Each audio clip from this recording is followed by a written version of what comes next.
God damn it! Frank, do not break position. boys. Humvee's here. Allahumma salli ala Muhammad wa ali Muhammad. Assalamu alayka ayyuhan nabi wa rahmatullahi wa barakatuh. He's in the mosque. Copy that.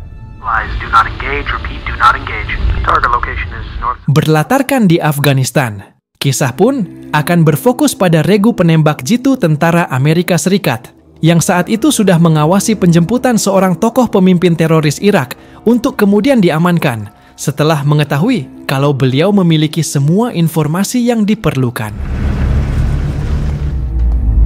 Allahu Akbar. Sementara itu di dalam sebuah terowongan bawah tanah, sekelompok anggota teroris Irak yang ternyata mengetahui jika pemimpin mereka akan ditahan. Saat itu juga mereka pun tak tinggal diam, menyusun strategi perlawanan untuk mengacaukan usaha penjemputan tersebut dengan cara melumpuhkan regu penembak jitunya terlebih dahulu. Copy that. Let me know when you have eyes on the asset. Dawson, let me know when you have... Chatter at this time. Copy that. Target location. Bolo, gun trucks are Tell me you let her win. and then some. Bullshit. 5 years ago, we were taking...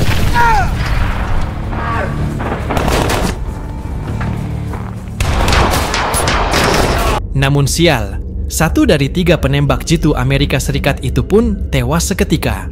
Spontan situasi tersebut membuat Frank sebagai pemimpin regu menjadi kalap dan membrutal, hingga antara sadar dan tak sadar, ia pun bertindak di luar kendali. Misi yang gagal ditambah perasaan yang sudah diselimuti amarah, membuat Frank tiba-tiba kehilangan rasa empati. Hingga tanpa pikir panjang, ia pun membantai keluarga sang tokoh pemimpin yang seharusnya wajib untuk dilindungi.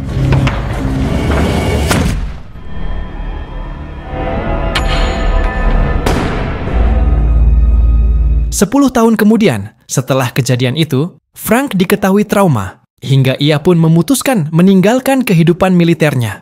Meskipun ia tak bisa menyangkal bahwa peristiwa penembakan yang ia lakukan pada 10 tahun silam masih terus menghantui pikirannya. Untuk mengisi waktu luang di masa pensiunnya, Frank pun mengisi hari-harinya dengan menyibukkan diri membuka usaha bengkel mobil. Di mana seperti pada hari itu, dia dan 1 karyawannya baru saja selesai memperbaiki 1 unit mobil dan sudah siap untuk diantarkan kepada pemiliknya. Thanks, Frank. Good work, Greek. Hey, Frank. Sementara itu, kita akan diperkenalkan dengan seorang wanita cantik bernama Cassie. Dia adalah istrinya Frank, yang saat dinikahi, Cassie masih berstatus janda dan telah memiliki seorang putri bernama Shannon. Meskipun demikian, Frank tetap menyayangi Shannon layaknya putri kandungnya sendiri. Mengetahui Frank akan mendapatkan bayaran dari pemilik mobil, Cassie dan Shannon memaksa untuk ikut mengantar mobil tersebut sambil membujuk Frank agar mau membawa mereka liburan di akhir pekan. Setelah beberapa pertimbangan, Frank pada akhirnya setuju untuk mengikut sertakan istri dan putrinya walau sedikit waspada. Karena tempat yang dituju adalah seorang bos mafia, yang mana diketahui kalau dulu Frank sempat bekerja pada mafia itu. You happy, right?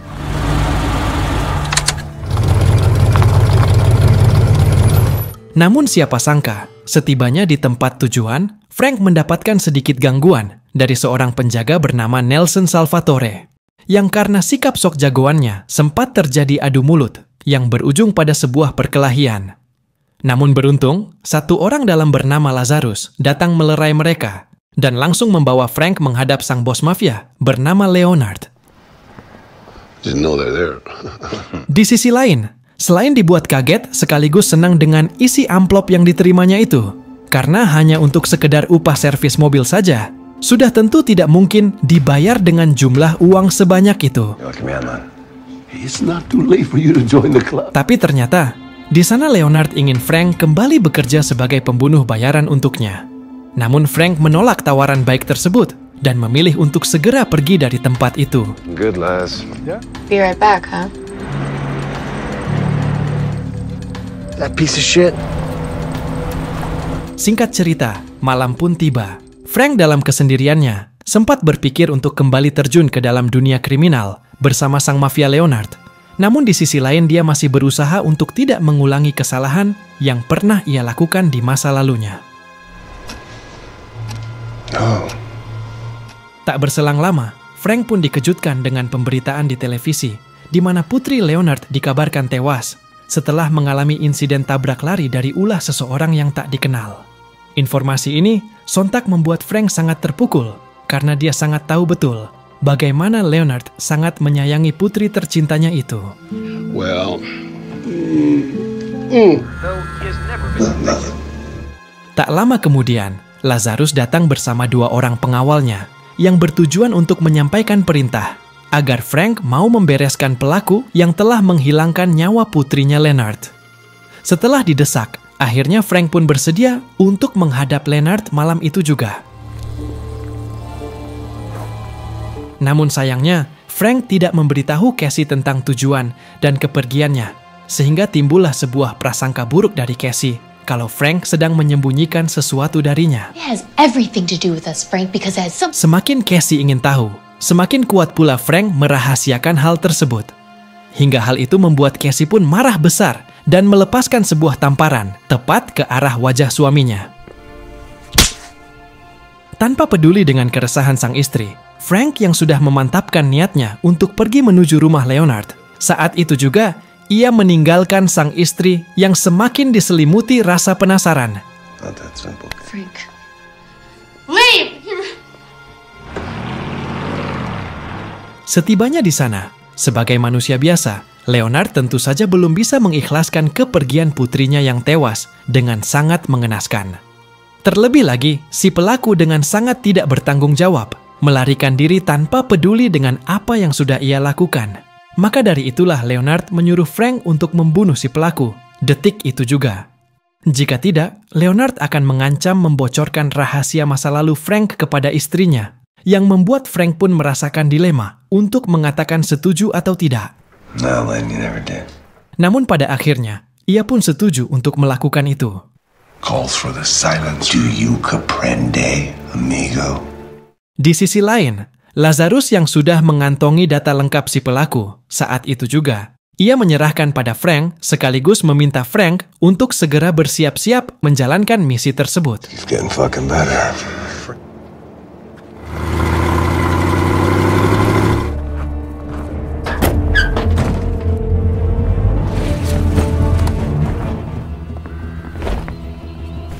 Bermodalkan data yang diberikan Lazarus, Frank pun berhasil mendapatkan jejak lokasi keberadaan si pelaku dengan cukup mudah, yang saat itu juga mengarahkan bidikan senapan snipernya tepat ke lokasi sebuah rumah.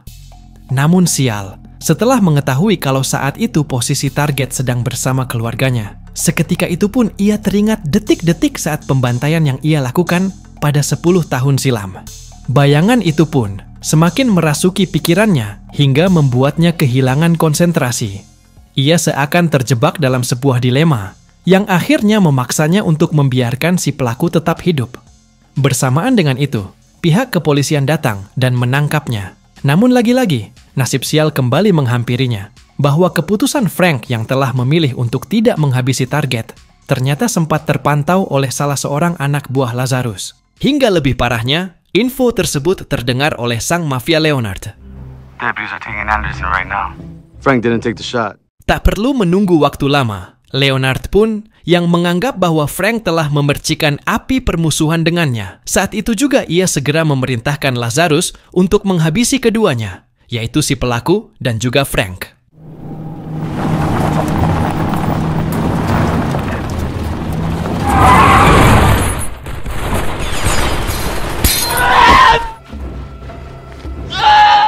Sementara itu di kediamannya, Cassie dikejutkan dengan suara dering telepon, yang saat itu juga Cassie pun menganggap bahwa panggilan tersebut dari Frank suaminya.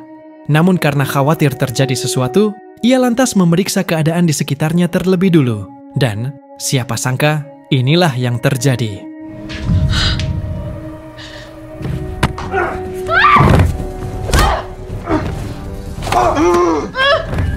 Get over here, bitch! Vas a ir, puta.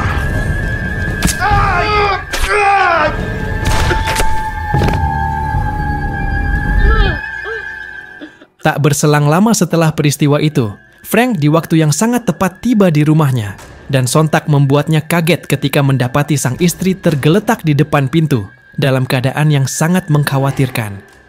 Karena takut terjadi apa-apa dengan sang istri, tanpa membuang-buang waktu, Frank pun segera membawa Cassie ke rumah sakit terdekat. Everything. Done nothing but lie to me. Di waktu yang hampir bersamaan, terlihat Lazarus yang sedang bersiap-siap mengeksekusi pelaku, dan terjadilah. Kind of puts things in perspective, doesn't it?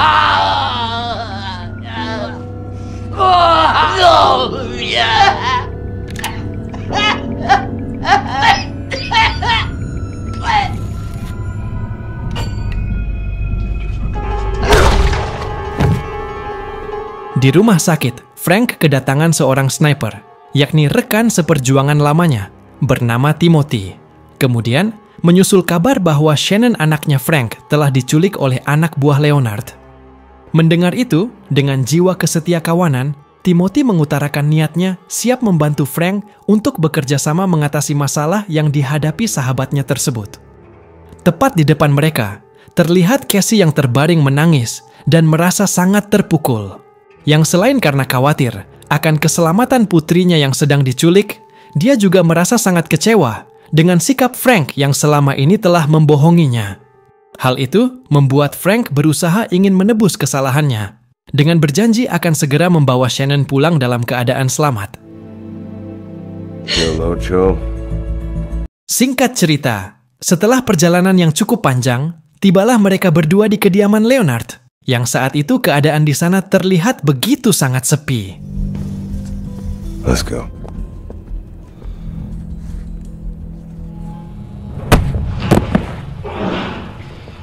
Beruntung, terlihat seorang pria yang bisa dijadikan sumber informasi tentang kemana Shannon disekap dan disembunyikan oleh Leonard. Namun belum juga informasi didapatkan, dan inilah yang terjadi.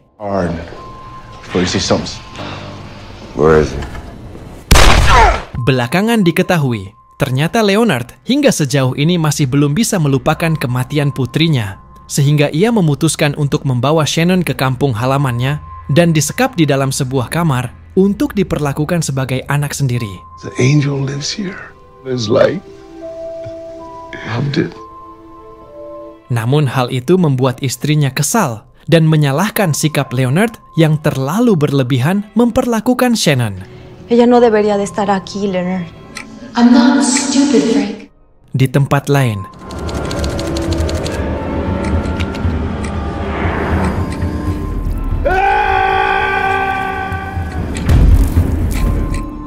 I need the silencer. sebagai mantan partner yang pernah bekerja untuk Leonard, Frank tentu saja tahu persis di mana posisi keberadaan putrinya saat ini disekap, yaitu berada di satu tempat di Meksiko yang merupakan sebuah pabrik untuk memproduksi narkoba. Setelah mereka mempersiapkan senjata, Frank dan Timothy pun berhasil menguasai area tersebut.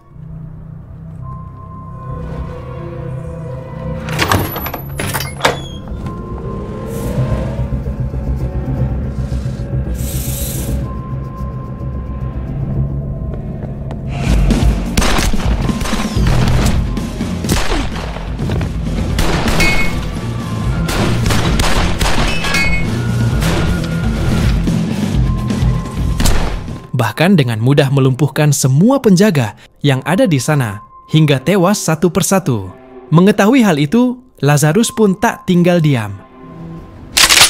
Ia dengan segera mengerahkan semua anak buahnya untuk melakukan pengepungan dan menyuruh mereka untuk menangkap Frank dan Timothy, baik dalam keadaan hidup ataupun mati.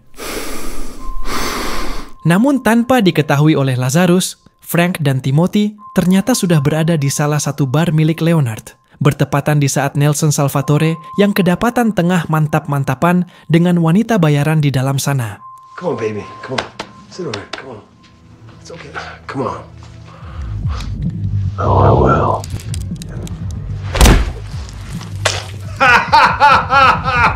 Setelah mendapatkan informasi dari Nelson tentang keberadaan putrinya, saat itu juga Frank dan Timothy kembali menghabisi satu persatu anak buah Leonard. Babies!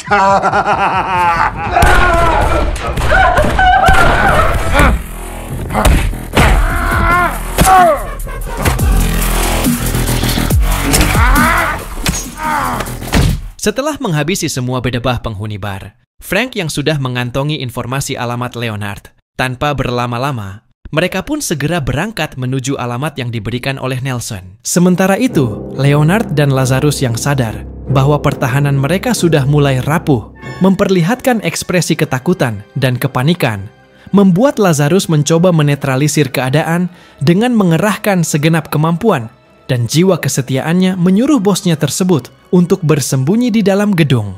Sementara dia dan para anak buahnya akan tetap berjaga di luar, mengantisipasi kemungkinan yang akan terjadi. Namun di luar perkiraan Lazarus, Frank dan Timothy ternyata sudah mengarahkan senapan sniper laras panjangnya. Hingga saat itu juga, aksi baku tembak pun tak terelakkan.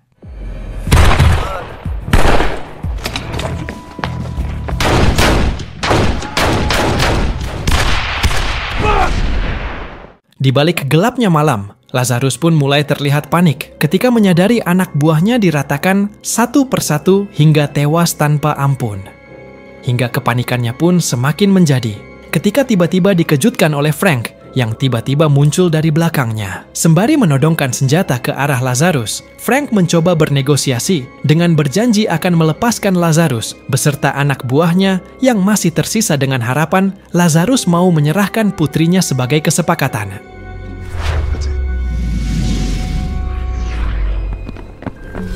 Namun konyolnya, Lazarus menolak tawaran Frank itu. Ia justru menantang dengan tetap bersikeras untuk tidak menyerahkan Shannon. Hingga hal itu membuat Frank pun tersulut emosi.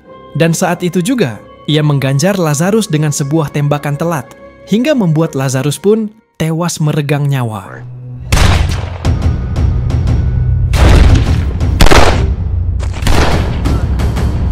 Namun nasib sial justru dialami oleh Timothy, di mana ternyata di tengah aksi baku tembak yang baru saja berakhir, membuatnya terluka parah setelah beberapa peluru diketahui bersarang di tubuhnya. Timothy pun berusaha dengan sekuat tenaga mencoba bertahan hanya untuk menyampaikan sesuatu kepada Frank, di mana ia menyuruh Frank agar sebaiknya segera menjemput Shannon. Karena jika itu terlambat, maka ia bisa pastikan kalau Leonard akan membawanya kabur dari sana. Di balik aksi nekat Leonard itu, ternyata sang istri tak bosan-bosan menasehati suaminya tersebut dengan harapan Leonard segera sadar bahwa Shannon bukanlah putri kandungnya. Sampai akhirnya, di tengah kondisi yang mulai tidak kondusif, Leonard pun tiba-tiba kehilangan konsentrasi. Dan saat itu juga, inilah yang terjadi. It wasn't. Kick it away. His little girl.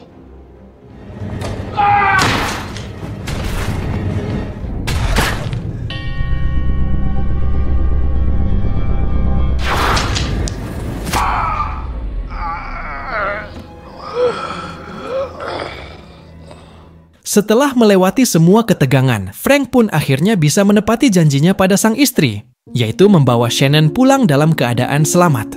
Di akhir cerita, Frank dan Timothy dibawa ke grup curhat, atau semacam grup terapi untuk orang-orang yang mengalami trauma dalam hidupnya. Yang mana setelah mengikuti beberapa sesi, tampaknya Frank berhasil melepaskan bayangan buruk di masa lalunya dan mencoba memulai kehidupan yang baru. Dan film pun berakhir.